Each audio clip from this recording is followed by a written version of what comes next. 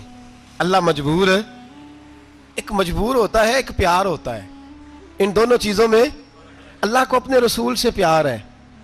نبی پاک فرماتے ہیں میں دعا کرنے گیا، اے اللہ میری امت پہ قحط نہ آئے، اللہ نے فرمایا حبیب نہیں آئے گا۔ اے اللہ میری امت کے چہرے نہ بدلیں، گناہ کریں تو مسخ نہ ہو، حبیب نہیں بدلیں گے۔ حضور فرماتے ہیں میں نے ہاتھ اٹھایا کہ اللہ یہ آپس میں لڑے نہ، توجہ کرنا جملوں پہ، اے اللہ یہ آپس میں لڑے نہ۔ اللہ یہ بھی کہہ سکتا تھا حبیب یہ نہیں قبول کرنی دعا، اللہ بے نیاز ہے نا، چاہے قبول کرے اور چاہے، توجہ کرو غور کرو بات پہ، اللہ چاہے تو قبول کرے چاہے تو، اے اللہ میری امت لڑے نہ، تو یہ نہیں فرمایا حبیب قبول نہیں کرتا، کہا محبوب یہ دعا مجھ سے مانگ ہی نہ، اے حبیب تو دعا مانگ، تو مانگے میں قبول نہ کروں یہ ہو نہیں سکتا، اس طرح کر یہ دعا مجھ سے۔ نبی پاک نے منافقین کے لیے دعا کرنی چاہیے کہ اے اللہ، اے مولا تو مہربانی فرما، اے اللہ کرم فرما، منافقین کو بھی بخش دے۔ تو میرے رسول پاک علیہ السلام فرماتے ہیں رب کریم نے مجھے منع کیا، اے محبوب یہ والی دعا، یہ دعا ہی نہ مانگ، یہ دعا اللہ کو کوئی مجبور کر سکتا، لیکن اگر اللہ پیار کرے تو، بھائی دنیا داری کا چودھری صاحب کا، مولوی صاحب کا، پیر صاحب کا ایک عام مشہور مقولہ ہے، فلاں بندہ آ گیا تھا اس کو میں انکار نہیں کر سکتا تھا، کیوں جی وہ بندوق لے کے آیا تھا، کر دینا تھا انکار، فلاں آدمی آ گیا تھا پھر میں اس کو انکار، اور فلاں بندے کو ساتھ لے آیا۔ دو باتیں ہوتی ہیں، یا پیار بڑا ہے یا عزت بڑی ہے، دو ہی باتیں ہیں، یا میں اس سے پیار بڑا کرتا ہوں یا میں اس کی، اللہ اپنے نبی سے پیار بھی بڑا کرتا ہے اور اپنے نبی کی عزت بھی بڑی فرماتا ہے، بس یہ سمجھ لے بات۔ وسیلے کا معنی یہ ہے کہ اللہ اپنے نبی سے پیار کرتا ہے، اپنے محبوب کو اللہ بڑی عزت عطا فرماتا ہے۔ نبی پاک سید عالم صلی اللہ علیہ وسلم کے وسیلے کا یہ حال تھا کہ صحابہ ہر کام کے لیے دروازہ رسول پہ پہنچ جاتے، پیاس لگی تو حضور کے پاس، بھوک لگی تو نبی پاک کے پاس، حضرت ابو ہریرہ کو حافظہ چاہیے تو نبی پاک کے پاس، کسی کو اولاد کی ضرورت ہے تو وہ رسول پاک کے پاس، کسی کو طاقت کی ضرورت ہے تو وہ بھی نبی پاک کے پاس، ہر آدمی جاتا تھا، انہیں پتا تھا دیتا خدا ہی ہے پر وسیلہ مصطفیٰ دیتا ہے صلی اللہ علیہ، اور حضور نے فرمایا انما انا قاسم، بخاری مسلم ہے، فرمایا میں تو بانٹنے والا ہوں، میں قاسم ہوں، میں قاسم ہوں، واللہ یؤتی، ہاں عطا کرنے والا اللہ ہے، میں قاسم ہوں اور دینے والا اللہ ہے۔ صحابہ ہمیشہ نبی پاک کے واسطے سے دعا مانگتے، انہیں پتا تھا اگر تیرے واسطے سے مانگوں تو کوئی دعا بے اثر نہ ٹھہرے۔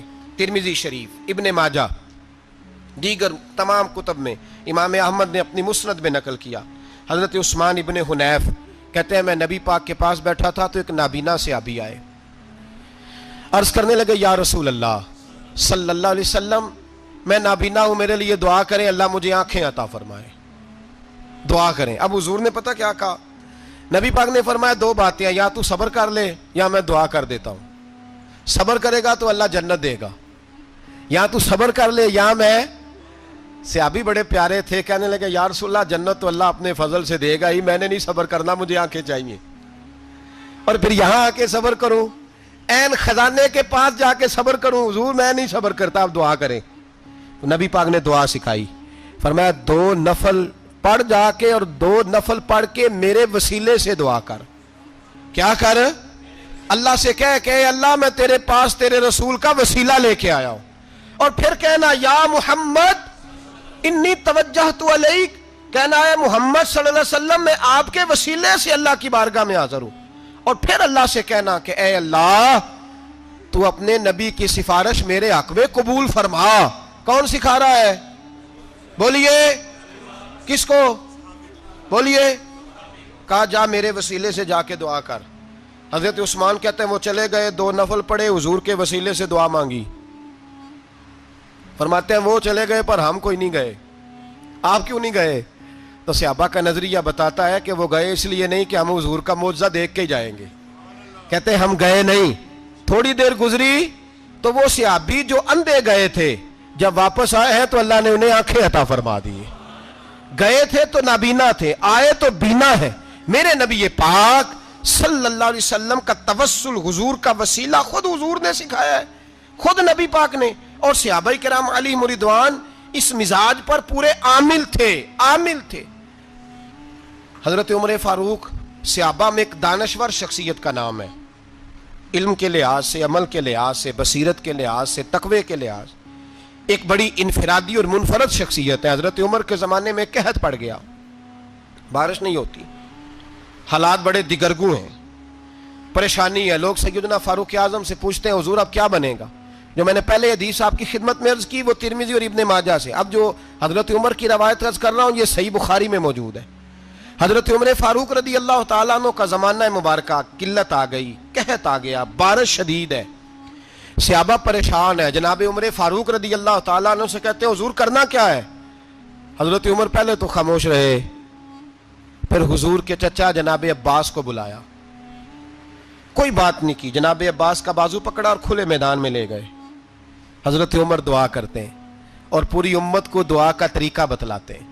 حضرت عمر کہتے ہیں اگر قبول کرانی ہے تو یہ طریقہ اختیار کرو، اگر اللہ کی بارگاہ میں دعاؤں کو مستجاب کرانا ہے تو یہ رنگ ہے جو امت مسلمہ کو میں سکھا رہا ہوں.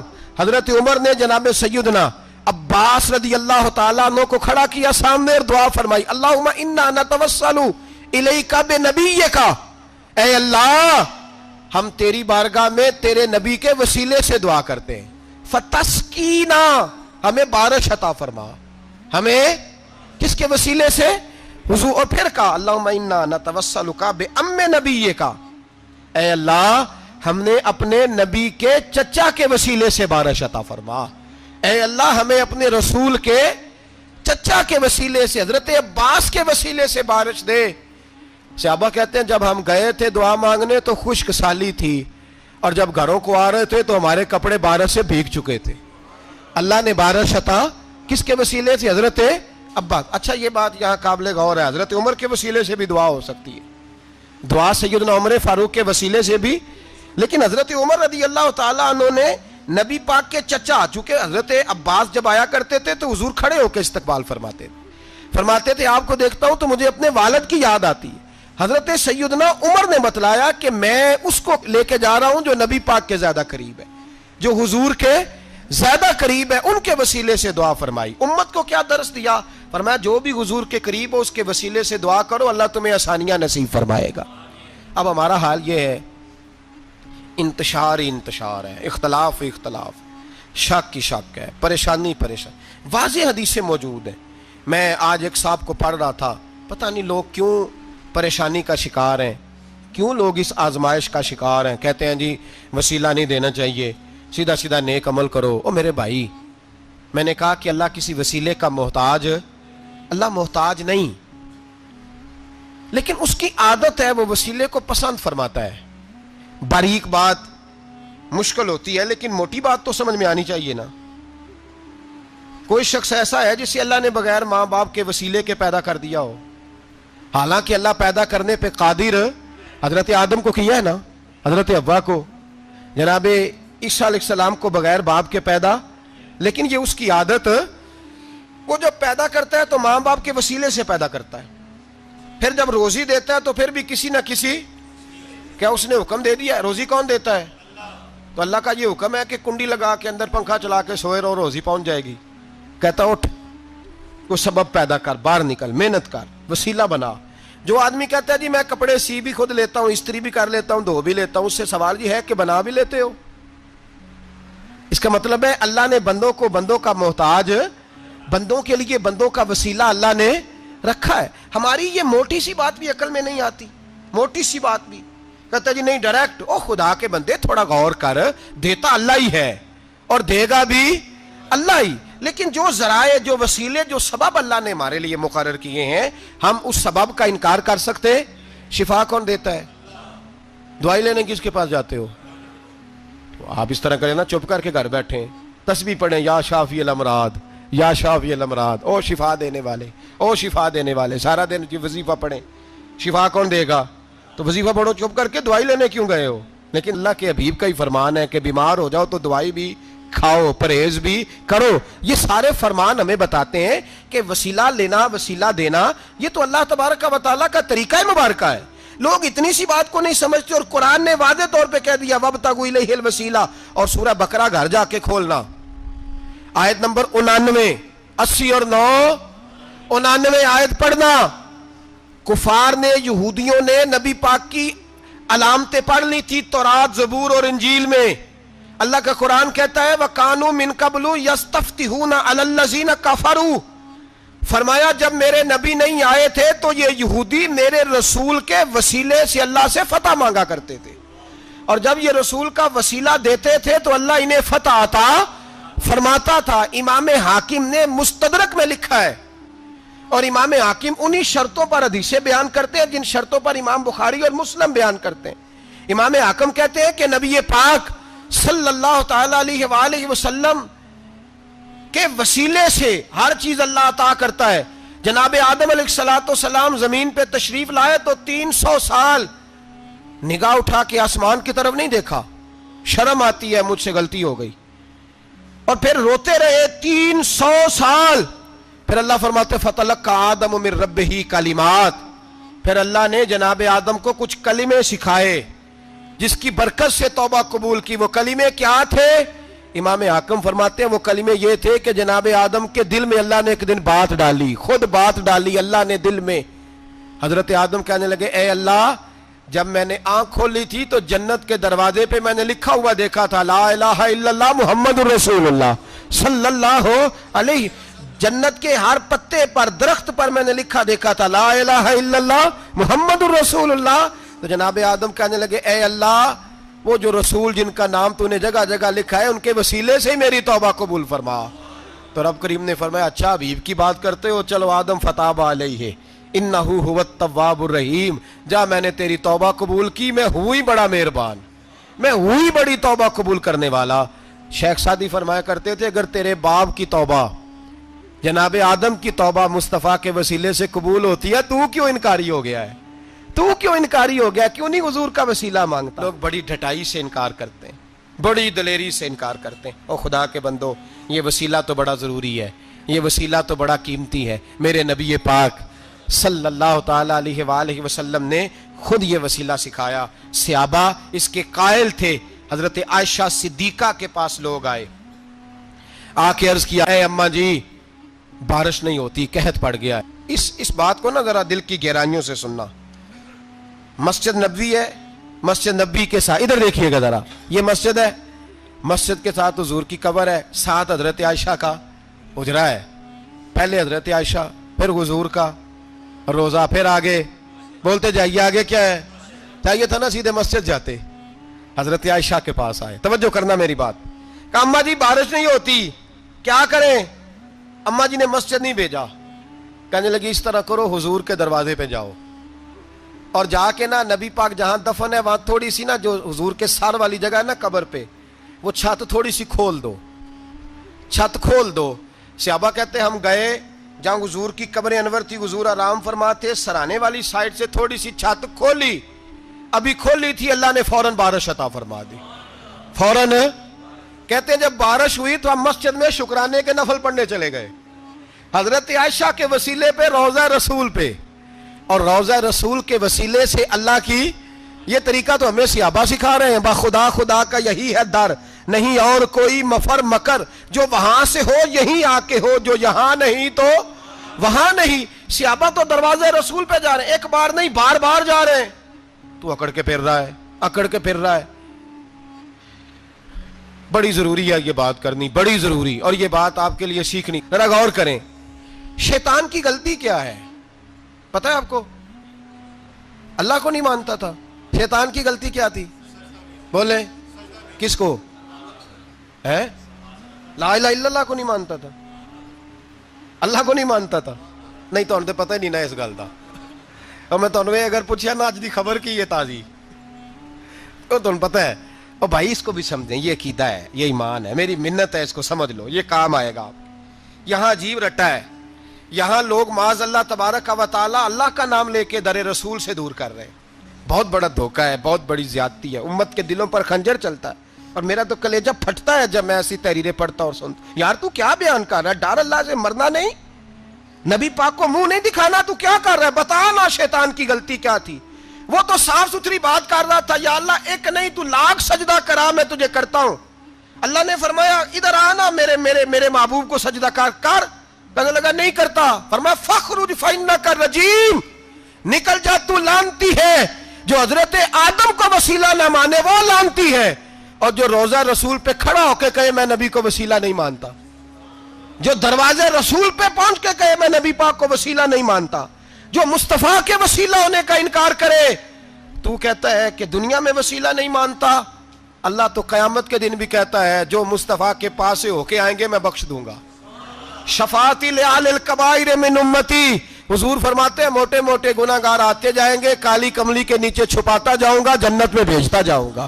وہاں قیامت میں تیری معافی نہیں ہو رہی، تو یہاں نہیں مان رہا. بریلی کے امام فرماتے ہیں آج لے ان کی پناہ، آج مدد مانگ ان سے، کل نہ مانیں گے قیامت میں اگر. اور دیکھ تو کہتا ہے میری نمازیں، میرے روزے، میری زکاتیں، میرا جہاد کام آئے گا. سن حضرت عبد الرحمن ابن عوف صحابہ میں سے تگڑا آدمی، اتنا بڑا شخص، اتنا بڑا آدمی کہ جس کے پیچھے میرے رسول نے نماز ادا فرمائی ہے. اتنا بڑا شخص ہر جہاد میں سب سے پہلے، سب سے امیر تھے، صدقات خیرات بڑھ بڑھ کے دیتے تھے، ساری نیکیاں ہیں. ایک بی بی نبی پاک کے لیے قمیض بنا کے لائی. ایک حدیث یہ ہے، یہ بخاری مسلم ہے، ایک حدیث یہ ہے کہ چادر بنا کے لائی، چادر بنا کے لائی، بڑے اچھے نگار نکالے، دروازہ رسول پہ آئی، حضور میری قبول کر لے. نبی پاک نے چادر اوڑھی، اگرچہ ان کا نام شارحین نے لکھا ہے، صحیح حدیث میں صرف ایک صحابی کے لفظ ہے. شارحین کہتے ہیں کہ وہ عبد الرحمن ابن عوف تھے. چلو یار کوئی اور بھی تھے تو صحابی تو تھے نا، صحابی سے زیادہ تو نیک عمل ہم نہیں نہ کر سکتے. وہ صحابی تھے یا حضرت عبد الرحمن ابن عوف تھے. آئے، آ کے کہنے لگے یا رسول اللہ بڑی پیاری لگ رہی ہے آپ کو چادر. حضور بنانے والے نے تو بڑی بنائی تھی، پر جب آپ پہ آئی ہے پھر تو نور نالا نور ہی ہو گئی ہے. حضور بڑی پیاری، کیا بات ہے، کیا حضور کیا بات ہے. والضحیٰ واللیل اذا سجا، حبیب کیا بات ہے. حضور نے فرمایا تجھے اچھی لگ رہی ہے؟ کہا حضور بڑی اچھی لگ رہی ہے، قربان جاؤں، کون دیتا ہے دینے کو منہ چاہیے، دینے والا ہے سچا ہمارا نبی. حضور نے فوراً چادر اتاری، کہا عبد الرحمن لے لو. دے کے حضور چلے گئے. صحابہ گرد کٹھے ہوئے، محفل کا رنگ ہی بدل گیا. تھوڑی دیر پہلے مسکراہٹ تھی. ایک صحابی غصے سے بولے، کہنے لگے عبد الرحمن یار تو تگڑا بندہ ہے، تو چاہے تو ابھی باہر جا کے 100 چادر اس طرح کی خریدے. حضور تو کسی کی قبول ہی نہیں کرتے، بڑی مشکل سے کسی کی چیز لیتے ہیں، غریب کا خیال رکھتے ہیں. حضور نے قبول کر لی تھی تو عجیب آدمی ہے، تو نے مانگ لی، یہ خیال نہیں آیا. پہلے مسکراہٹیں تھیں جب حضور اور جناب عبد الرحمن، اب سنجیدگی آئی. اب سنجیدگی کے فوراً بعد جب صحابی نے سوال کیا تو محفل میں آنسو آ گئے. حضرت عبد الرحمن رو پڑے، نمازیں بھی ہیں، جہاد بھی ہے، پر فخر نہیں کسی بات پہ، رو پڑے. کہنے لگے او بیلیا تیرا کیا خیال ہے، میں نے اوڑھنے کے لیے لی ہے، پہننے کے لیے لی ہے؟ فرمانے لگے نہیں، اللہ کی عزت کی قسم میں نے تو اس لیے لی ہے، جب مروں گا تو گھر والوں کو کہوں گا مجھے نبی پاک کی چادر میں کفن دینا. اٹھانا بخاری پڑھنا، حضور کی چادر میں کفن دینا، اس لیے کہ مجھے پتا ہے جب مصطفیٰ کی چادر اوڑھ کے جاؤں گا تو اللہ بے حساب ہی بخشش فرما دے گا. تو نبی پاک کے وسیلے کا قائل نہیں، یہاں چادر کی بات ہو رہی ہے. او بھائی یہ وسیلہ نہیں، یہ تجھے وسیلہ. ایک صحابی حضرت ابو معذورہ، شریعت میں کندھے تک بال رکھنا جائز ہے. اس صحابی کے اتنے لمبے بال تھے کہ جب وہ بیٹھتے تھے تو نیچے دب جاتے تھے. لوگوں نے منع کیا کٹواتا کیوں نہیں؟ فرمانے لگے نہیں کٹوانے. کہا کیوں؟ فرمانے لگے قبر میں لے کے جانے، قبر میں. کہا کیوں؟ فرمایا ان بالوں پہ ایک دفعہ نبی پاک نے ہاتھ رکھا تھا، حضور نے دست مبارک رکھا تھا، میں ساتھ للہد میں عشق رخ شاہ کا داغ لے کے چلے. ہم نے اندھیری رات سنی تھی چراغ. عبداللہ بن عتیق صحابی ہیں، حضور نے گستاخ قتل کرنے بھیجا، انعام دیے. انتقال کا وقت آیا تو بچوں کو بلایا، کہنے لگے یہ ایک ڈنڈا ہے، عصا ہے، جب مروں تو میری قبر میں رکھنا. کہا ابا جی سنا نہیں کبھی کسی نے ڈنڈا قبر میں رکھا ہو، عصا آپ کی قبر میں کیوں رکھے؟ فرمایا بیٹا تمہیں پتہ نہیں، یہ معمولی نہیں، یہ وہ ہے جو میرے رسول نے مجھے دیا تھا.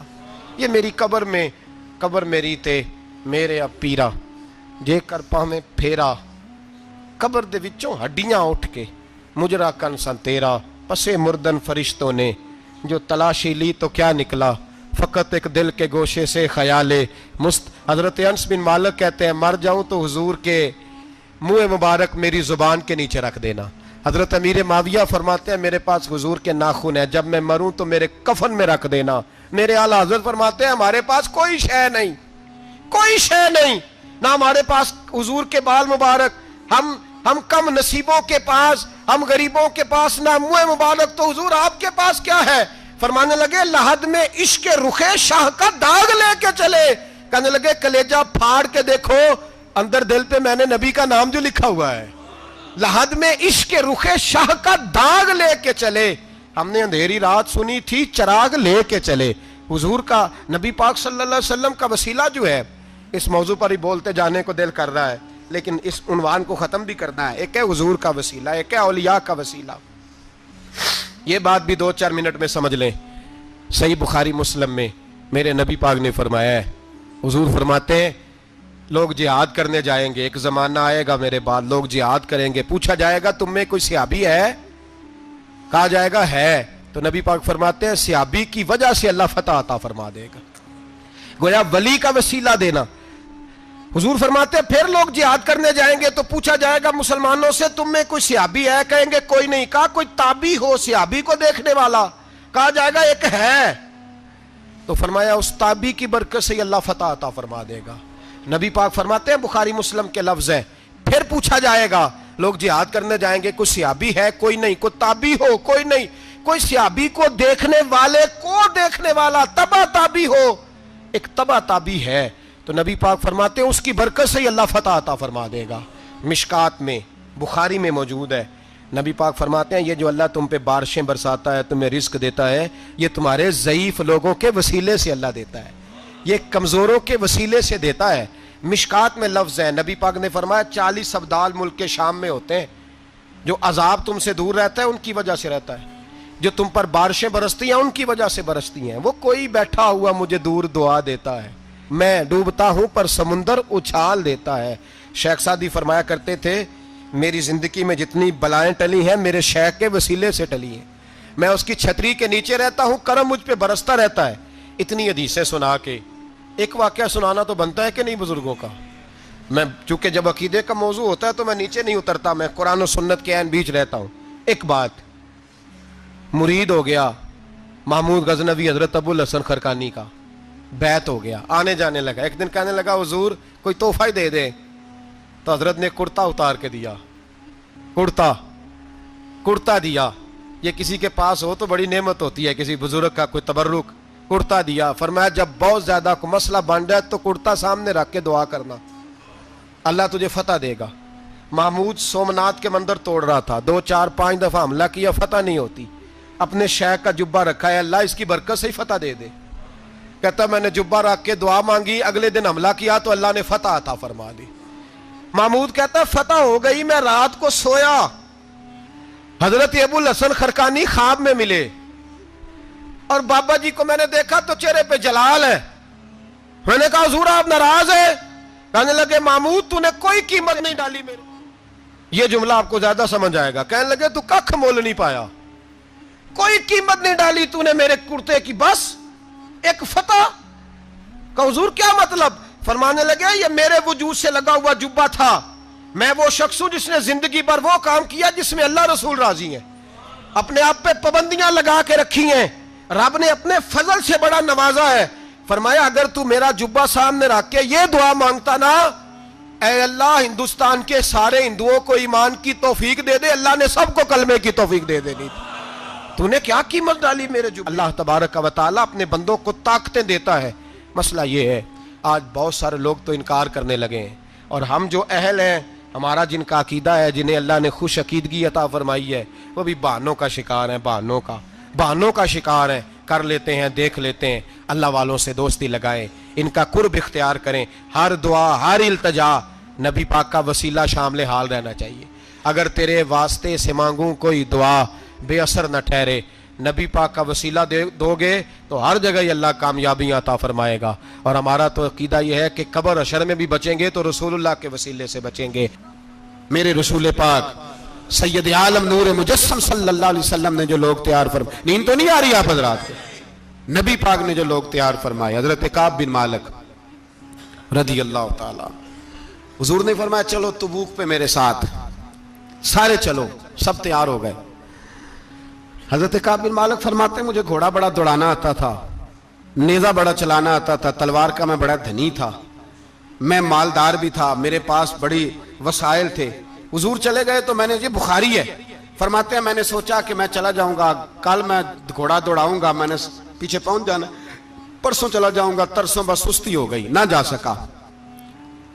فرماتے ہیں وقت بیت گیا، حضور چلے گئے، آج جاتا ہوں کل چاہتا ہوں، اسی میں حالات سارے گزر گئے، حتیٰ کہ اللہ کے رسول واپس آ گئے۔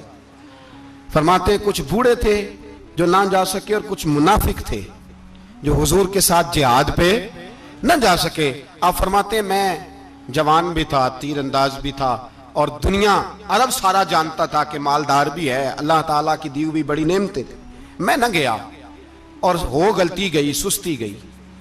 فرماتے ہیں حضور مدینے میں آئے، جب مسجد نبوی میں بیٹھے تو منافق آ کے بہانے کرنے لگے، کوئی کہنے لگا بچی بڑی بیمار تھی، کوئی کہنے لگا حضور کل ہی صحیح ہوا ہوں۔ فرماتے ہیں مجھے بھی پتا تھا، اور پتا مصطفیٰ کو بھی تھا جھوٹ بول رہے ہیں، حضور کو پتا تھا، پر وہ بہانے کرتے، حضور قبول کرتے، میں چلو جاؤ۔ کہا فرماتے ہیں ایک منٹ کے لیے مجھے بھی وسوسہ آیا کہ کوئی بہانہ نہ کر دوں، لیکن پھر میں نے سوچا بہانہ کس کے سامنے کروں، جسے اللہ تبارک و تعالیٰ نے نبوت کی آنکھ عطا فرمائی ہوئی ہے، اس محبوب کے سامنے بہانہ۔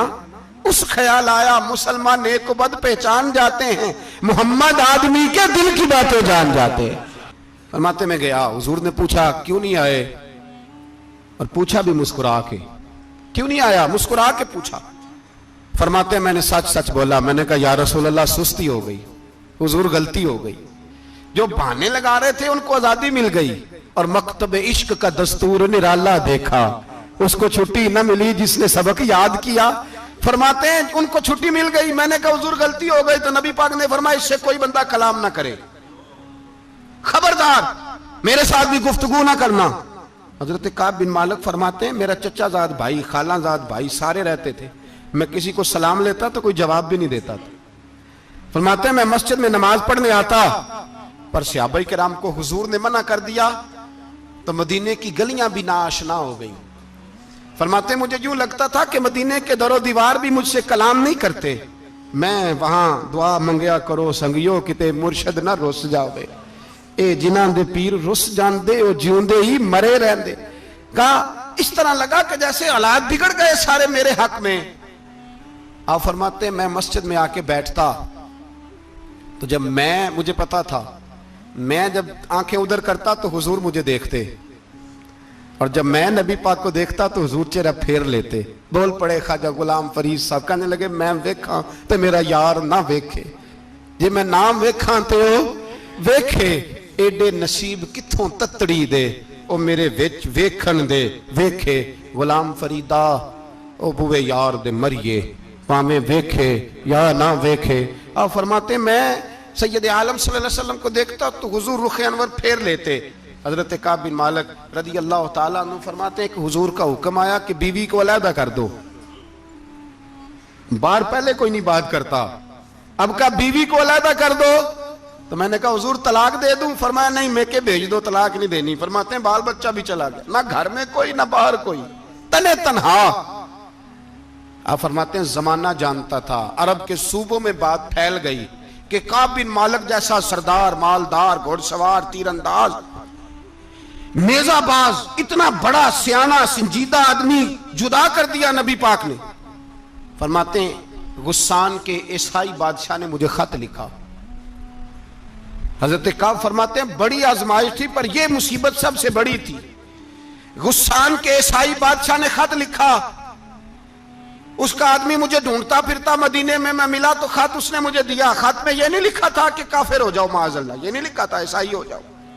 اس نے خط میں لکھا کہ کعب ہم نے سنا ہے تمہارے نبی نے تمہیں چھوڑ دیا، ناراض ہو گئے، تم تو اس قابل تھے کہ صوبے کے گورنر بنائے جاتے، تم تو بڑے عہدے کے قابل تھے، تمہاری تو شہرت ہے سارے علاقوں میں، تم آ جاؤ ہمارے پاس، ہم تمہیں بہت بڑا عہدہ دے دیں گے۔ حضرت کعب بن مالک فرماتے ہیں اب میری چیخیں نکلی، اب میں تڑپ کے رویا، میں نے وہ اس کا خط پکڑا اور جلتے ہوئے تنور میں ڈالا، اور مسجد نبی میں سر سجدے میں رکھ کے میں نے کہا اے اللہ میرا ایمان اتنا ہی مشکوک ہو گیا ہے کہ کافر کہتے ہیں میں ان کے ساتھ مل جاؤں گا، اے اللہ میرا ایمان اتنا مشکل کافر سمجھنے لگے ہیں کہ میں مسلمانوں کو چھوڑ کے ان سے اتحاد کروں گا. یہاں لوگ کہتے ہیں ہم نے پریشر کے لیے ان کو ساتھ ملایا, ہم نے پریشر کے لیے کافر سے سمجھوتا کرو گے, اپنے بھائی پر ظلم کرنے کے لیے بے ایمانوں کے ساتھ دوستی کرو گے. حضرت کعب بن مالک فرماتے میں نے تندور میں ڈالا, میں تڑپ کے رویا. میں نے کہا اے اللہ میرا اتنا امتحان نہ لے کہ کافر سوچنے لگے کہ میں اسے سمجھوتا کروں گا. اے اللہ مہربانی فرما, اتنا امتحان نہ لے. روتے روتے گھر گیا, سحری تک روتا رہا. ایک آدمی دوڑا آیا, کہنے لگا کعب جلدی چل, حضرت جبریل آ گئے ہیں, اللہ نے تیری توبہ قبول فرما لی ہے, رسول پاک نے تجھے یاد فرمایا ہے, چل آ جا. حضرت کعب بن مالک فرماتے میں قدموں میں گرا اور میں نے کہا محبوبہ میرا سارا ہی مال لے لے, حضور میری ساری صلاحیتیں لے لیں, رکھ لیں سارا کچھ, مجھے وہ مال نہیں چاہیے جو آپ کے دروازے سے دور کر دے. حضور وہ دولتیں میرے کس کام کی جو آپ کے دروازے سے دور کر دے. بے نور بے چراغ جو محفل ہو پھونک دو, اعظم بلا سے اپنی وہ ہستی ہی کیوں نہ ہو, جو چیز اس کی راہ میں حائل ہو پھونک دو. حضرت کعب بن مالک رضی اللہ تعالیٰ عنہ نے ایک منٹ کے لیے بھی کافر سے سمجھوتا کرنا پسند نہ کیا. جبھی تو اللہ نے توبہ حضرت جبریل کے ذریعے نازل فرمائی. میرے بھائی یہاں منٹ منٹ پہ سمجھوتا ہے, منٹ منٹ پہ بڑا رولا ڈالتے ہم, بڑا شور ہے چائنا کی دوستی. چائنا جیسے کہے برما کی حکومت ویسے کرتی ہے, اس کا اثر اور رسوخ ہے ان کا. آپ نے کیوں نہیں ان سے کہا کہ ان کو منع کریں؟ میں چائنا کی بات نہیں چھیڑنا چاہتا, ورنہ میں اس پر بھی کچھ باتیں عرض کروں کہ وہ جو آپ کے ساتھ ان کی دوستی ہے اس کا پس منظر کیا ہے. یہ تو چائنا میں بسنے والوں سے پوچھو نا, جہاں مسجد بنانا بڑا مشکل ہے, جہاں نماز پڑھنا روزہ رکھنا بڑا مشکل ہے. کاہے کی دوستی, کس طرح کی دوستی؟ قرآن مجید نے بیان کر دیا کافر تم سے راضی نہیں ہو سکتا حتی تتبع ملتہم, جب تک تم ان کے دین کی پیروی نہ کرو. اتنی دیر کافر راضی ہو سکتا تو مسلمان کیسے راضی ہو جاتا ہے؟ بھائی میرے مصطفیٰ کریم سید عالم صلی اللہ علیہ وسلم کی امت کے جو اجزاء ترکیبی جو بنائے امت قرآن نے بیان فرمائے, ان میں پہلا یہ ہے کہ اشداء علی الکفار, مسلمان کافر پر سخت ہوتا ہے. اور دوسرے نمبر پہ فرمایا رحماء بینہم, آپس میں رحم دل.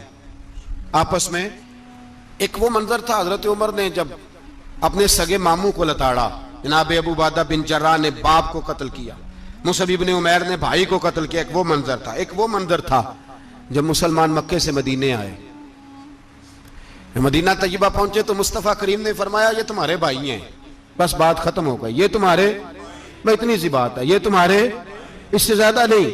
کوئی لمبا خطبہ نہیں نبی پاک نے دیا. فرمایا یہ تمہارے, اپنے بھائیوں کی مدد کرو. حد ہو گئی مدد کرنے کی. بھائی کا بازو پکڑا, گھر لے گئے, کہنے لگے یہ 15 کلے میرے ہیں, 6 جو تمہیں پسند آتے ہیں رکھ لو, تمہارے ہو گئے. گھر کا سامان بستر رضائیاں تک نکال کے دروازے کے اندر رکھے. بھائی سے کہا یار جو تجھے اچھا لگتا رکھ لے, آدھا تیرا آدھا میرا. یہاں تک ایک وہ موقع جب اشداء علی الکفار, ایک یہ موقع رحماء بینہم. صحابہ کرام علیہم رضوان میں سے کسی کے پاس 2 باغ تھے, ایک میں کھجوریں زیادہ پکی, ایک میں کم پکی. جب وہ اپنے بھائی کو دینے لگا تو اس نے کہا تجھے رسول اللہ نے میرا بھائی بنایا ہے, تجھے وہ والا باغ دوں گا جس کی کھجوریں زیادہ پکی ہوئی ہیں, وہ والا باغ دوں گا, کھجوریں زیادہ پکی ہوئی. اور یار تاریخ عالم نے یہ نظارہ نہیں دیکھا کہ وہاں سے ایک شخص آیا غریب ہے, رشتہ نہیں ملتا. یہاں ایک شخص نے کیا کیا, اس کو اپنے خاندان سے, اپنے گھر سے رشتہ بھی دیا. کہا بھائی ہے, اس کو یہاں بسانا ہے, رکھنا ہے, لانا ہے. کوئی تہذیب کا ٹکراؤ نہیں ہوا, کوئی ان لوگوں کے آپس میں جھگڑے نہیں ہوئے, کوئی نہیں کہا کہ یہ مہاجر ہے یہ انصار ہے, کوئی کسی جگہ نہیں کہا تمہارا کھانا پینا رہنا سہنا الگ ہے, کوئی کسی جگہ بحث نہیں ہوئی, آدھا بانٹ کے دیا. اور پھر بھائی چارے کا حال یہ تھا کہ تبوک کے بعد جب بڑا مال آیا نا مسلمانوں کے پاس, ڈھیر لگ گئے, بحرین سے مال آیا تو ڈھیروں لگ گئے. تو رسول پاک صلی اللہ علیہ وسلم نے انصار مدینہ کو بلایا, مدینے والوں کو. فرمایا تم نے بڑا احسار کیا تھا اپنے بھائیوں پر, تم نے اپنی آدھی جائیدادیں دے دی تھی, تم نے رحماء بینہم کا پورا مظاہرہ عملاً کر کے دکھایا تھا. اب مال آ گیا ہے, 2 آپشن میں تمہیں دیتا ہوں, 2 قسم کی ترجیحات, ایک چیز قبول کر لو. کہا یا رسول اللہ صلی اللہ علیہ وسلم حکم فرمائیے. فرمایا یہاں تو جو مال تم نے اپنے مہاجر بھائیوں کو دیا ہے وہ واپس لے لو, وہ تم واپس لے لو اور یہ جو مال آیا یہ میں ان میں بانٹ دیتا ہوں، یا اس طرح کرو کہ میں یہ مال تمہارے درمیان آپس میں آدھا آدھا بانٹ دیتا ہوں، یا تمہیں کچھ فیصد زیادہ دے دیتے ہیں انہیں کم دے دیتے ہیں۔ بات ہو رہی تھی، انصار چپ تھے، حضور نے فرمایا بولتے کیوں نہیں؟ پتہ محبوب کو بھی ہے کہ یہ بولیں گے تو مجھے بھی ٹھنڈ پڑے گی اور قیامت تک ساری امت کو سکون ملے گا۔ فرمایا بولو، تو انصار مدینہ بولے تو رو کے بولے، کہا محبوبہ ہم نے مال کیا کرنا ہے، ہمارے پاس رسول پاک جو موجود ہے۔ یا رسول اللہ ہم نے کیا کرنا ہے مال کا؟ حضور جو اب آیا یہ بھی سارا انہیں دے دے، جو ہم نے دیا تھا انہیں وہ بھی ان کے پاس رہنے دیں، اور یا رسول اللہ جو بعد میں آئے وہ بھی انہیں دے دیں۔ ہماری شرط یہ ہے کہ ہمارے درمیان اللہ کے رسول موجود رہنے چاہیے، محبوب ہمارے درمیان رہیں، مال و دولت کی ہمیں ضرورت ہے، یہ رحماء بینہم میں آپس میں بانٹ کے ہر چیز اپنے بھائیوں کو دے دی۔ حضرت عمر عیسائی بادشاہ ٹائم مانگتا تو کہتا ہے کوئی ٹائم نہیں، چل دوڑ جا۔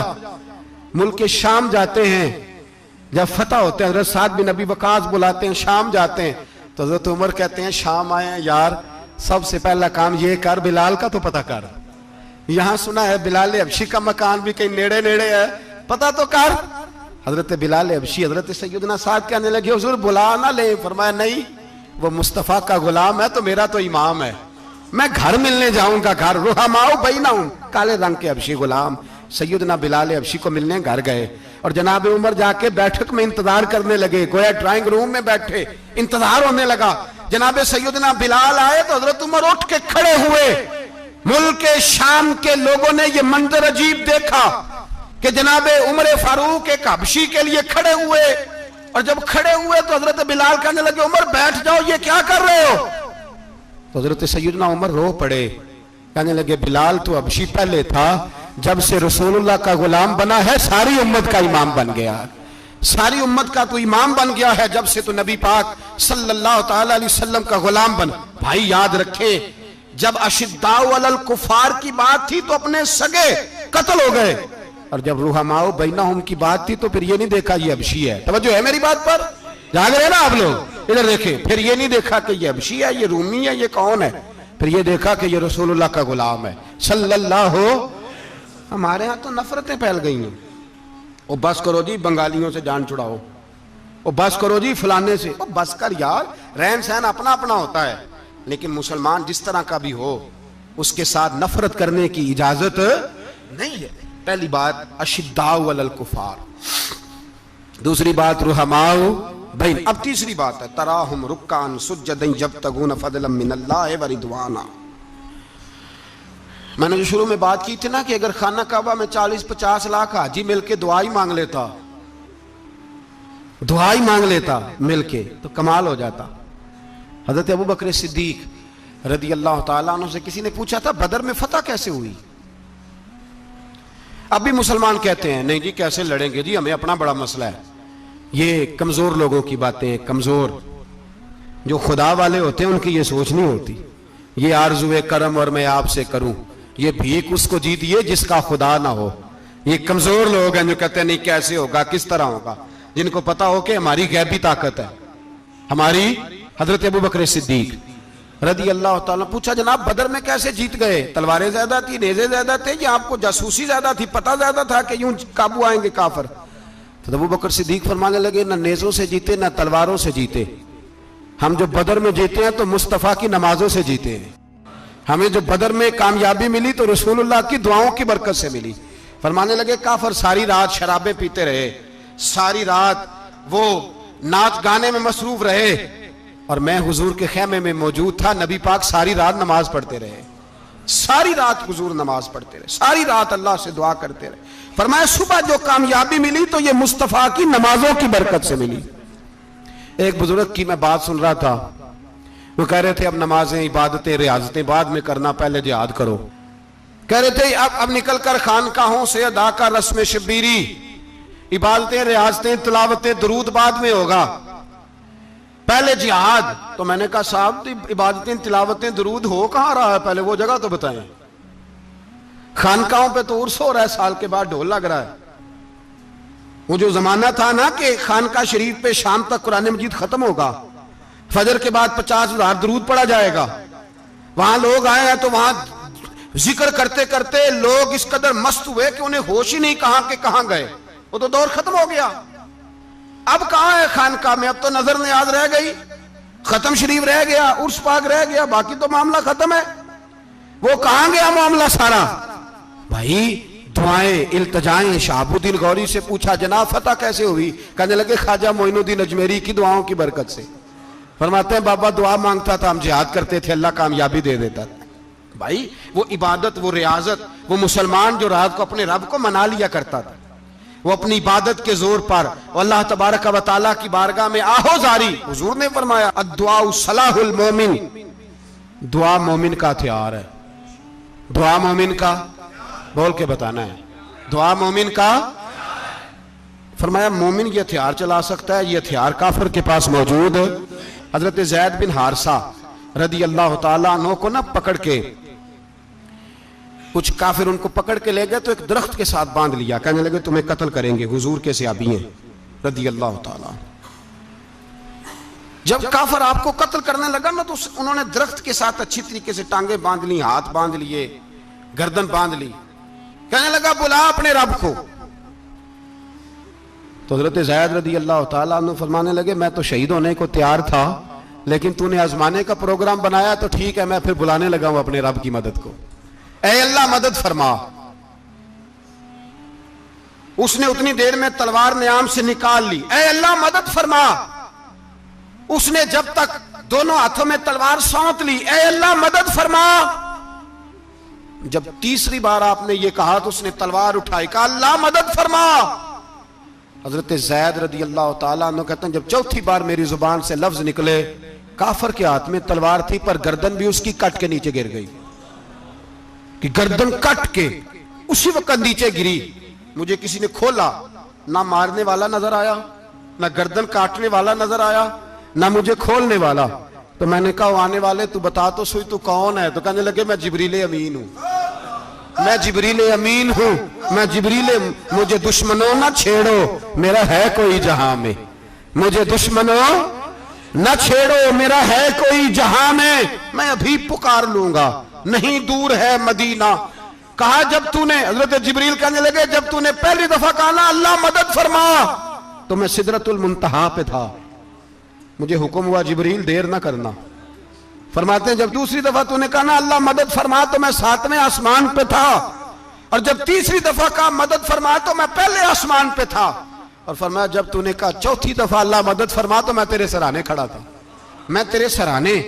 تو بھائی اب تو اجتماعی دعا بھی نہیں رہی ہماری, اب تو یہ والا سوتا بھی. اکبر الآبادی نے کہا تھا مصیبت میں بھی اب یاد خدا ہم کو نہیں آتی, دعا منہ سے نہ نکلی جیبوں سے عرضیاں نکلی. اب بھی ہم کہتے ہیں کریں گے بات, سفیر کو بلائیں گے, ہم نے کہا ہے اس کو, تو مان جائے گا وہ آپ کی بات. وہ بچے کاٹ رہا ہے تو اس کو گھر بلا رہا ہے. ابھی تک ایک اتنا سا سٹینڈ کہ ان کا جو دفتر ہے سفارت خانہ وہ بند کر دیا جائے, اتنی بھی توفیق نہیں ہوئی. کہتے ہیں ٹھیک ہے شور شروع ہو رہا ہے بس چپ کر دیں گے سارے. خدا را خواب غفلت سے اٹھو, بیداری حاصل کرو, اور کچھ نہیں ہو سکتا تو کھل کے دعا تو مانگو ان کے لیے, ان کے لیے دعا تو مانگو. اللہ بڑا کریم ہے, وہ جب مدد کرنے پہ آتا ہے تو پھر بڑے بڑے کافروں کے مقابلے میں اپنے بندوں کی مدد فرماتا ہے. اور میں یہ پیغام دینا چاہتا ہوں عالم کفر کو بھی, یاد رکھیں رب کریم جب مدد کرنے پہ آئے تو اکیلے حضرت ابراہیم اور ایک طرف پوری ملت ہو تو اللہ اپنے خلیل کو بچا لیا کرتا ہے. رب کریم کی رحمت کاملہ جب فیصلہ کر لیتی ہے تو پھر نمرود جیسے سپر پاور طاقت کو رب کریم مچھر سے مروا دیا کرتا ہے. اللہ تبارک و تعالی, یہ تو مسلمان کا دعا والا سوتا ہی, وہ نکل کر خانقاہوں سے ادا کر رسم شبیری, یہ تو تب ہوگا جب خانقاہ کے اندر کوئی ذکر فکر عبادت ہو رہی ہو. اور جب وہاں حال ہی کوئی نہیں, وہاں تو رقص و سرور ہے, وہاں تو بات جھوٹی تعریفیں ہیں, ہر آدمی نے ایک بندہ ساتھ رکھا ہوا ہے تعریفیں کرنے کرانے والا, تو معاملہ ہی اور ہو گیا ہے. میرے بھائی عبادت کی لذت حضرت سیدنا عمر فاروق, سب بولیے رضی اللہ تعالی. حضرت عمر فاروق رضی اللہ تعالیٰ عنہ کا مبارک زمانہ ہے. حضرت عمر نے فوج بھیجی ایران کے حکمران کے ساتھ جہاد کرنے. ایران کے بادشاہ نے 2 عیسائی جاسوس بھیجے, کہنے لگا ذرا پتہ تو کرو مسلمانوں کا رات کا طریقہ کیا ہے, میں صف بندی کراتا ہوں, وہ ساری رات صف بندی کراتا رہا. 2 جاسوس آئے مسلمانوں کی معلومات کرنے. معلومات کر کے جب واپس گئے تو حضرت عمر فاروق رضی اللہ تعالیٰ عنہ کے سپاہیوں کو دیکھا, غور سے پلٹے تو بادشاہ کہنے لگا کیا حال دیکھ کے آئے ہو؟ کہنے لگا سارے مسلح پہ بیٹھے ہوئے, جتنے گھنٹے ہم وہاں رہے ہیں مجاہدین مسلح پہ رہے ہیں, یوں لگتا ہے جیسے ان کا دنیا داری سے کوئی تعلق. اور کہنے لگے بادشاہ کوئی ایسی طاقت ہے جس کو وہ بلا رہے تھے, کوئی ایسی قوت ہے جس کو وہ پکار رہے تھے. ہمیں بھی وہاں کھڑے ہو کے محسوس ہوتا تھا کہ ہاں کوئی ہے جو آ جائے گا ان کی مدد کے لیے, کوئی ہے جو پہنچے گا ان کی مدد کرے گا. ایران کا بادشاہ کہنے لگا مجھے سمجھ آ گئی ہے, وہ جسم کی طاقت سے نہیں لڑتے, وہ کوئی غیبی طاقت ہے جس سے وہ لڑتے ہیں. بھائی وہ غیبی طاقت بھی تو ہمارے پاس ہم نے ناراض کر لیا نا, وہ بھی تو نہیں نا, مسجد کا رخ بھی تو کوئی نہیں. اور میں نے پچھلے جمعے بھی کہا تھا, پھر کہتا ہوں, وہن ہو گیا امت کو. نبی پاک نے فرمایا امت کو وہ کیا ہے, دنیا سے محبت ہو گئی ہے, موت سے کراہت ہو گئی ہے, وہن ہے. صحابہ کرام کو موت سے بڑا پیار تھا, موت سے بڑی محبت کر. ہماری طرح نہیں, وہ کہتے تھے مریں گے تو منو مٹی, تو وہاں ٹھیک ہے عذاب قبر حق ہے, لیکن میں کہا کرتا ہوں سالوں کے بعد جو پردیس سے ماں کے پاس آئے, ماں اسے عذاب نہیں دیتی, اس کا ماتھا چوما کرتی ہے. اور بھائی جو رب کریم کی بارگاہ میں جائے گا تیرا کیا خیال ہے, گل سڑ جائے گا؟ مدینے والے حبیب نے فرمایا قبر المومن روضۃ من ریاض الجنہ, فرمایا میرا مومن جب قبر میں جاتا ہے تو اللہ جنت کے سارے دروازے کھول لیتا ہے, وہ تو اللہ کی رحمت میں پہنچتا ہے. کون کہتا ہے مومن مر گئے, وہ تو قید سے چھوٹے اپنے گھر گئے. کون کہتا ہے قبر میں عذاب ہے تو صرف عذاب ہی ہے, ہاں مجرم کو سزا ملے گی, لیکن مومن ہمیشہ جہنم میں, وہ بالآخر جنت میں جائے گا, بالآخر جنت میں جائے گا. اور کسی درویش نے بات کی, وہ کر کے چلے گئے, بر کمال ہی کر گئے, کہنے لگے دوزخ میں میں تو کیا, میرا سایہ نہ جائے گا, کیونکہ رسول پاک سے دیکھا نہ جائے گا. نبی پاک سید عالم علیہ السلام کے غلام تو دیکھو نا, ساری زندگی عمر فاروق, بخاری پڑھو تو صحیح, ساری زندگی عمر ہر نماز کے بعد کہتے تھے اللہم ارزقنا شہادت فی سبیلک, اللہ بسترے پہ موت نہ دینا, موت مجھے شہادت کی دینا. حضرت سیدنا مولا علی شیر خدا کرم اللہ تعالیٰ وجہ الکریم ساری زندگی کہتے رہے اللہ, علی نے میدان میں عمر گزاری ہے, اسے شہادت کی موت عطا فرما. او بھائی یہ تو شہادتیں مانگنے والے. حضرت امام حسین میدان کربلا میں کھڑے تھے, شمر کہنے لگا حسین تیری چاروں جانب موت ہے, تو آپ فرمانے لگے تجھے ابھی ہمارا پتہ ہی نہیں, موت سے تو ہمارا پیار چلتا ہے. اور فرمایا یہ شہادت تو ہمارا پیچھا کرتی ہے, پہنچ جاتی ہے جہاں ہم ہوتے ہیں, موت سے ڈرا رہا ہے. مسلمان کا مرنے کو دل نہیں کرتا, ورنہ وہ اتنی بڑی کوٹھی میں کون رہے گا. مرنے کو دل اس لیے نہیں کرتا کہ وہ جو 6 کروڑ 10 کروڑ ڈالر لوٹ کے رکھے ہیں, مر گئے تو کھائے گا کون. وہ فقیر فاقہ مست تھے, ان کا گھر ہی کوئی نہیں تھا, ان کے بینک بیلنس ہی کوئی نہیں تھے. وہ کہتے تھے گھر ہمارا ہے وہ جو ہمارے رب نے تیار کیا ہوا ہے, ہمارا بینک بیلنس ہے وہ جو ہمیں جنت میں جا کے ملے گا. ان کا تو یہ کھاتا ہی کوئی نہیں تھا, اس لیے وہ شہادت کی. حضرت عمر بن جموع رضی اللہ تعالیٰ عنہ میدان احد میں 4 بیٹے لے کے آئے. کتنے بیٹے بول کے بتائے؟ 4 بیٹے لے کے عمر بن جموع آئے, اور خود ایک ٹانگ سے لنگڑے سے آپی ہیں, ٹانگ چھوٹی ہے. حضور کے سامنے کھڑے ہوئے کہا محبوبہ میرے 4 ہی تھے, میں 4 لے آیا ہوں, قبول کر لے. تو حضور نے فرمایا تو کیوں تلوار اوڑے آیا ہے, یہ تو نے کیوں گلے میں اسلحہ ڈالا ہوا ہے؟ کہا یا رسول اللہ میں نے بھی تو جانا ہے نا. تو حضور نے فرمایا 4 بیٹے جو ہیں. تو حضرت عمر بن جموع نے بات کی, صحابہ کہتے ہیں ہم لبوں سے مسکرا رہے تھے, آنکھوں سے رو رہے تھے. کیا عجیب انداز ہے. حضور نے فرمایا عمر 4 بیٹے جو آ گئے تو رہنے دے. تو حضرت عمر رو پڑے, کہنے لگے محبوبہ کیا لنگڑے جنت میں نہیں جائیں گے؟ کیا حضور میں لنگڑا ہوں تو میرے لیے جنت کوئی نہیں؟ میرے حبیب پاک سید عالم صلی اللہ علیہ وسلم نے فرمایا عمر تو ضرور جنت میں جائے گا. کہا محبوبہ پھر بچے بعد میں جائیں گے, میں پہلے میدان میں جاؤں گا. ایک بی بی 4 بیٹے لے کے آئی احد میں. کہا محبوبہ کل کمائی تھی میں لے آئی ہوں, میرے پاس کوئی اور شے ہوتی تو میں بچا کے نہ رکھتی. بیٹے دے کے نا حاضری لگوا کے تو واپس دروازے پہ لے گئی. تو حضرت سیدنا عبداللہ ابن عمر فرماتے ہیں بی بی بول رہی تھی تو میرا جذبہ جہاد بڑھ رہا تھا. اپنے بیٹوں کو کہنے لگی میں تمہیں حضور کے پاس چھوڑ کے جا رہی ہوں, جب تم میدان میں گرو گے تو میں تمہیں دیکھنے آؤں گی, دیکھنا تمہاری پشت پہ کوئی زخم نظر نہ آئے. جتنے تیر کھانے ہوئے سینے پہ کھانا، جتنے تلواروں کے نیزوں کے زخم برداشت کرنے ہوئے یہاں کھانا، پشت پہ زخم نظر نہ آئے۔ حضرت عبداللہ ابن عمر فرماتے ہو بی بی کی گفتگو میرا جذبہ جہاد بڑھا رہی تھی۔ ایک بی بی 3 سال کا 4 سال کا بیٹا لیے رو رہی ہے، احد کا دن ہے، سہیلیاں پوچھتی ہیں تو کیوں روتی ہے؟ وہ کہتی ہے دیکھو میرا خاوند بھی بدر میں شہید ہو گیا، بھائی اور باپ بھی، دل کرتا ہے کوئی جوان بیٹا ہوتا تو آج مصطفیٰ کے ساتھ اسے ہی بھیج دیتی، کوئی جوان میرے پاس ہے ہی 3 سال کا تو کیا کروں، 3-4 سال کا بچہ کیا کرے گا؟ پتہ نہیں کیا دلیل آئی، اچانک اٹھی، بیٹے کو سینے سے لگایا، کپڑا ڈالا، مسجد نبوی پہنچ گئی۔ حضرت بلال کہتے ہیں مجھے ملی، کہنے لگی بلال مجھے پتہ ہے حضور تیاری کرا رہے ہیں جنگ کی، پر 2 منٹ اگر میری ملاقات ہو جائے۔ بلال حبشی کہنے لگے حضور ہم ایک بی بی ضد کر رہی ہے۔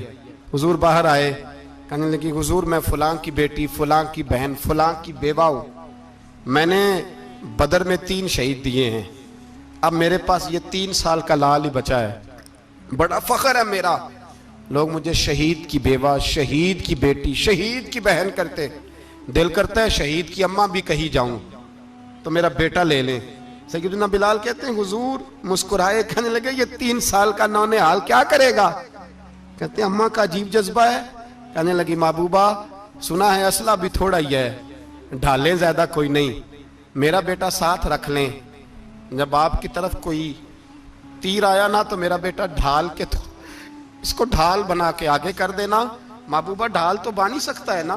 حضرت بلال فرماتے ہیں مصطفیٰ کریم نے فرمایا جا میں نے قبول کیا، قیامت کے دن بیٹا گھر لے جا، جب تیرا نام پکارا جائے گا تو شہید کی اماں کہہ کے ہی پکارا جائے گا، جا تو گھر لے جا۔ کہتے ہیں چلتے چلتے ایک غریبنی اور آ گئی، اتنی سی اٹی بان کی، اتنی سی۔ بلال حضور سے ملاقات ہو جائے گی، نبی پاک آ گئے تو کہا محبوبہ یہ غلبہ اسلام میں میرا بھی حصہ ڈال لیں۔ حضور نے فرمایا یہ کیا ہے؟ کہنے لگے حضور خامد فوت ہو گیا، اولاد اللہ نے بے نیازی سے دی نہیں، سویرے چرخہ کاٹ کے رزق حلال کھاتی ہوں، میرے پاس نا یہ اتنا سا بان ہے، ایک گھوڑے کی لگام بن جائے گی، محبوبہ حصہ تو ڈال جائے گا نا دین کے لیے، میری قبولیت ہو جائے گی۔